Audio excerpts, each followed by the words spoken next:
Pierre Gaslys' long-awaited Formula One debut will come at the Malaysian Grand Prix, replacing Daniil Kv at Toro Rosso.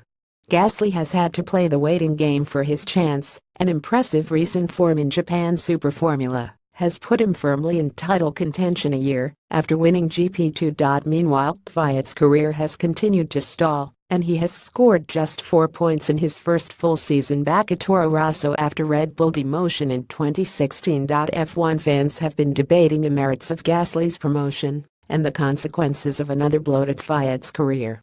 Here is a selection of comments from the Autosport forum. Going the distance, it's overdue, but mid-season is a little unusual.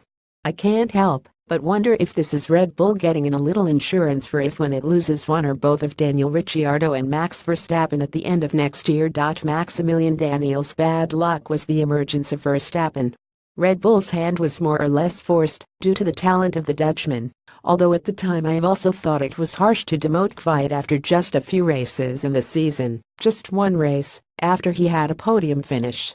I guess what Red Bull wanted to see was Kvyat to hunker down in this adversity to make him stronger. It wanted him to push Sainz and to claw his way back into being a top contender for the RBR seat if and when it would be available. Instead, since then Kvyat scored a grand total of 8 points over a season and a half compared to 90 points by Sainz during the same period. No matter what else may be going on, but those are pretty damning statistics.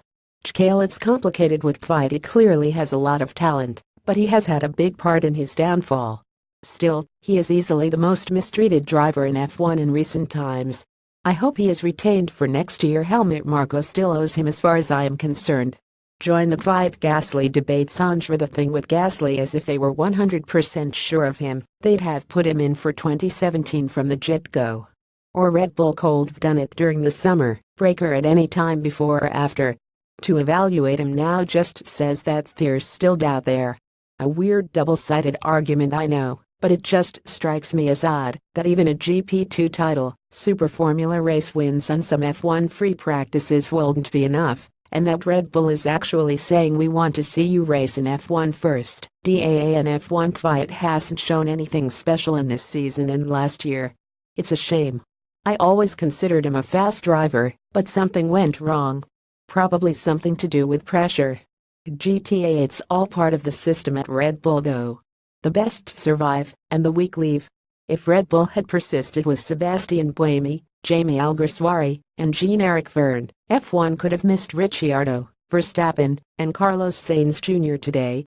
I don't really get it. They do this to prepare Gaslys for next year, but why would you compromise your other driver for next year, Kvyat, when Sainz is leaving anyway? Only because Sainz should be able to score some more points. Red Bull never really cared about where Toro Rosso finished in the Constructors' Championship, so I would ignominy. Part of me thinks Red Bull treated Kvyat appallingly, and he never stood a hope of recovery when it demoted him down to Toro Rosso.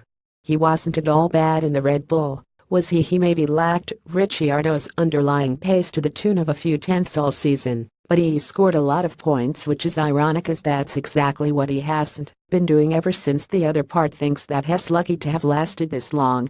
That he's been in a permasulk since it happened, has been performing woefully for 18 months, and massively deserves the boot. MJB 5990. I still think Kvyat will have a seat at Toro Rosso next year. But it needed to give Gaslys a taste, and they can't exactly drop Sainz at this point considering he's the one scoring their points. Share this article on Facebook, Twitter, LinkedIn, Google, email.